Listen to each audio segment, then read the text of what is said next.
Eto guys, yung sinasabi nating swerte 'no, talagang bibigyan kayo ng chance ni universe na maging maswerte, sumakses, lalo na pagdating sa kaperahan, mga ka-Pixie, okey? So these are financial gain, second chances. Eto yung very progressive na energy, ibig sabihin maganda yung energy mo pagdating sa kaperahan, may chance na sumakses ka pagdating sa kaperahan. Kung ano man yung source of income mo income niyo guys, trabaho man 'yan, negosyo man 'yan, investment man 'yan, side hustle man 'yan, or kung ano man, part-time, full-time, whatever guys, pero may chance na sumakses ka talaga diyan, suswertehin ka ng bonggang-bongga and magdadala talaga yan ng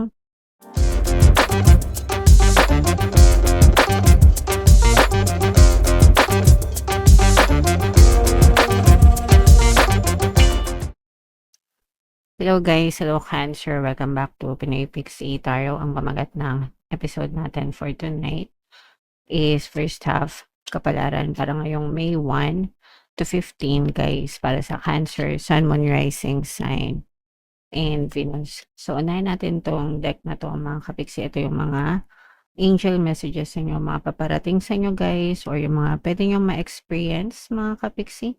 Wow, sobrang ganda guys, unahin ko na to.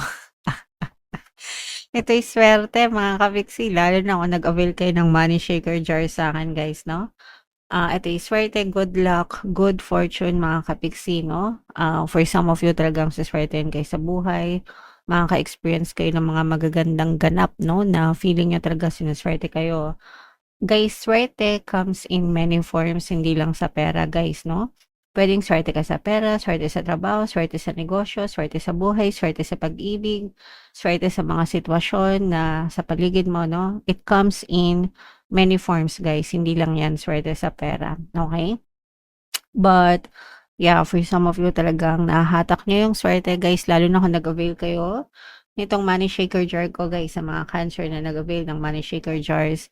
Gamitin niyo sa mabuting intentions, no? Eto na yung sign na talagang nagsisimula ng pumasok yung magandang swerte sa buhay niyo, mga kapiksi. And for some of you guys, palagi kong kayong tinuturuan ng chant or affirmation pagdating sa swerte guys, no? Swerte ako, swerte ako, swerte ako. Swerte ako sa lahat ng aspeto ng buhay ko. So palagi nyo lang i-chant yan, palagi nyo i-affirm, palagi nyo sabihin guys, para talagang mahatak nyo yung magandang pasok ng swerte, Cancer. Okay? Alright. And ito naman guys, this is apology, pag-sorry, paghingi ng tawad. It's either ikaw yung makatanggap, maka-receive ng apology mula sa ibang tao, or kailangan mong mag-sorry sa ibang tao guys. Kung sa tingin mo, nakagawa ka ng hindi maganda sa ibang tao guys, may nasaktan ka, mag-sorry kayo guys, no? You'd owe them an apology. And kung kayo naman yung nagawa ng hindi maganda guys, patawarin nyo na mga kapiksi para mawala yung mga negative, no, sa puso nyo, galit, anger, hatred, resentment, grudges guys. Okay? Alright. And for some of you naman guys, ito ay hesitation, pagdadalawang isip. Ito guys, no, ibig sabihin nag-uurong sulong, hindi sigurado, merong doubts and fears, merong confusion.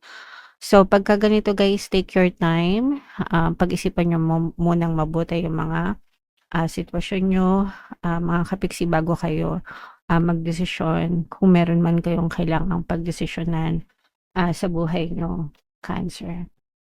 So, comment down below guys. Ito, i-mind nyo na itong mga swerte na to, no? Mind, swerte, good luck, good fortune. I-mind nyo sa comment section, Cancer. So, eto naman ay sa love guys. Tingnan naman natin yung love message ng person nyo. This is more on dark confessions guys, no? So, kung ano lang yung makaresonate sa inyo, take that message, mga kapiksi. No one else makes me feel the way you do, but I'll take it to the grave before I tell you. Ayaw niyang sabihin sa'yo, no? Na meron siyang something sa'yo, kapiksi. So, pwedeng nasa situationship na kayo guys, pero hindi siya umuusad sa committed na relationship, mga kapiksi. Meron siyang dahilan, no? May dahilan siya kung bakit siya nag-hold back, mga kapiksi. Pwedeng ayaw niyang masira yung friendship nyo, pwedeng ayaw niyang masira kung ano man yung meron kayo right now, gusto niyang enjoyin lang yon, no? Kung puro saya lang, minsan may mga ganun guys, pero yeah, Yan yung mensahe niya sa'yo, guys. Eto naman, iritado, "I cannot listen to your voice. It affects my soul." So, ayaw niyang naririnig yung boses mo, kapiksi, 'no? Nadi-distract siya or whatever, naapektuhan siya kapag naririnig niya yung iyong, boses. So, may annoyance na kasama ito, mga kapiksi. So, probably yun yung reason kung bakit hindi siya nagre-reach out sa'yo, kung bakit detached siya sa'yo, hindi siya masyadong responsive sa communication, guys. Okay? And eto naman, "I know what I'm doing. I played dumb to keep you confused." So, nililito ka talaga niya, guys. Ayaw niya talagang ano 'to, guys, this can be, hindi ko masabi kung narcissistic, guys, pero nag-uurong-sulong din siya sa'yo. Parang ayaw niya na mawala ka, but at the same time, ayaw din niya na maging kayo or something like that. So, yeah. Comment down below if naka-resonate kayo diyan sa mga messages na yan. So, shuffle ko 'to, guys. Hanapin natin yung energy ng Cancer. Habang sina-shuffle ko 'to, guys, panoorin niyo muna yung video natin regarding sa ating paano mag-manifest ng abundance video course. Kapiksi, sawa ka na ba sa mga struggles at hirap sa buhay mo? Masipag ka ba at masikap sa buhay ngunit hindi ka pa rin umaasenso? Ilang beses ka na bang nag-attempt magnegosyo at mag-invest pero palagi ka pa rin nalulugi? Sa pagkakataon na ito ay maaaring may subconscious beliefs ka na nagiging balakid sa iyong pag-unlad at pagyaman. Introducing, paano mag-manifest ng abundance video course. Dito ay matututunan mong ma-overcome ang mga balakid mo para tuluyan ka ng umunlad, umasenso, sumagana, maging matagumpay, successful at maswerte sa iyong kabuhayan, pera, trabaho, negosyo, salapi at kaperahan ng bonggang-bongga. Dali, mag-send na ng email sa pinoypixie@gmail.com at simulan na ang iyong pagyaman ngayon. Alright, so sa lahat ng gusto mag-avail ng course, guys, meron tayong paano mag-manifest ng abundance video course, paano mawala ang third party at magkaroon ng harmonious na relationship, paano pabalikin si ex or vice breakup. Sa mga interesado, guys, mag-send lang kayo ng email sa pinoypixie@gmail.com. And sa mga naghahanap ng pampaswerte, guys, no, kagaya nga ng sabi ko kanina, meron tayong money shaker jar. Ito yung, guys, super effective na pampaswerte. At saka ito, guys. So, ito yung ating WhatsApp number. Chat nyo lang ako dyan, mga kapixie.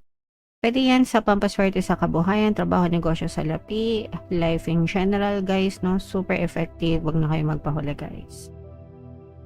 So, Cancer, kayo ay represent ng Queen of Cups. This is a very, very positive set of energies. Ang nakikita natin dito is itong mga doubts and fears nyo sa negative, guys, no? Kaya kayo nagkakaroon ng hesitation, mga kapiksi. Di ba sabi natin kanina, meron kayong hesitation dahil yan sa mga pagdududa nyo, guys. Meron kayong doubts and fears. Ito, magre-resonate ito, guys, sa mga kapiksi natin na merong kailangan pagdesisyonan. So, hindi kayo makapagdesisyon kasi hindi pa buo yung loob nyo, meron pa kayong duda, meron pa kayong takot. So, you have to conquer your fears, guys, no? Kailangan maging confident kayo, maging matapang kayo. Kailangan alam nyo kung ano yung gusto nyo, guys, no? And kailangan desidido kayo sa mga gusto nyong gawin, mga kapiksi. Okay?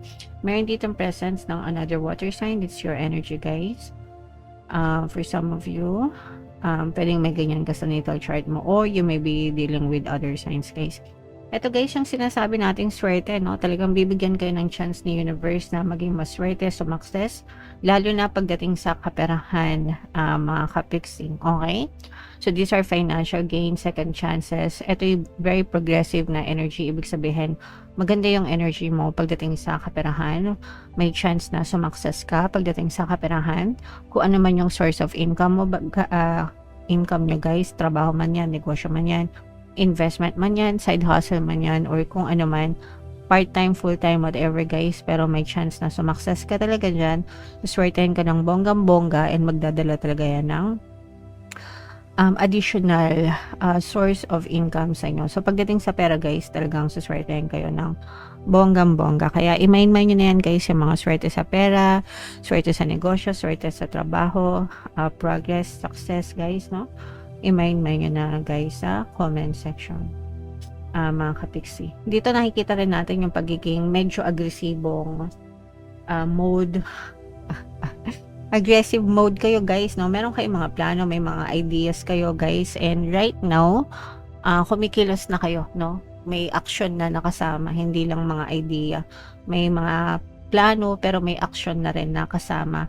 Mga kapiksi kasi you know better, no? Parang mas maalam na kayo, mas marami na kayong alam ngayon, mas wais na mga kapiksi, no? Kaya medyo nagiging agresibo na rin kayo, guys. Ito'y in contrast dun sa mga kapiksi natin na may mga duda kasi nga yung iba sa inyo nagdududa. So itong mga nagdududa na to, guys, medyo kulang sa confidence compared dun sa iba na medyo palaban sa buhay. So sila naman punong-puno ng confidence, mga kapiksi. So sa mga kapiksi natin na nagdududa, guys, no, you have to work on yourself, you have to believe in yourself, guys, para magkaroon ng magandang progreso. This is a very harmonious relationship then with the family. For some of you, guys, kung kayo ay nagkakaroon ng mga tawag dito, tampuhan sa relasyon, no, magkakaroon ng chance na magkabati kayo. Ito, guys, kaya lumabas pala itong apology, no? Kasi magkakaroon ng chance para magkaayos-ayos yung mga magugulong pamilya, Cancer, okay?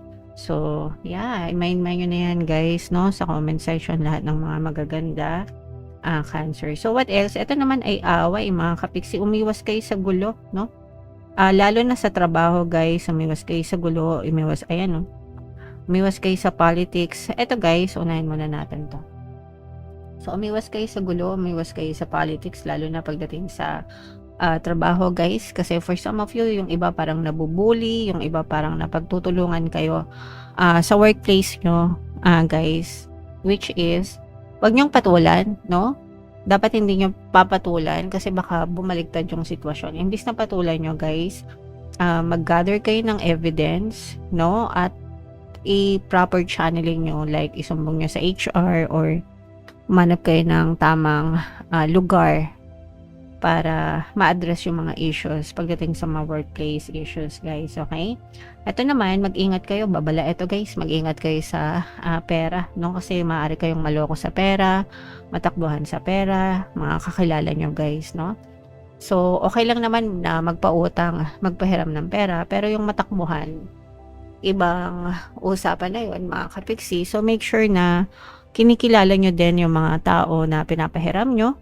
Kasi hard-earned money nyo rin yan. Kayo rin yung naghirap dyan sa pera na yan. Kaya wag nyo rin hayaan na mapunta lang sa wala.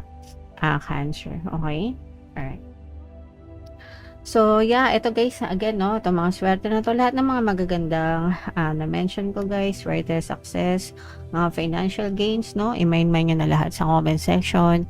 And comment down below if naka-resonate kayo. For more tarot readings, ito yung playlist nyo, guys. Ito naman yung ating success stories ng paano mag-manifest ng abundance video course. Panoorin nyo itong video natin, guys, about money shaker jars. Thank you for liking, sharing, and subscribing. See you next time, guys. I love you all. Have a nice day. Bye-bye.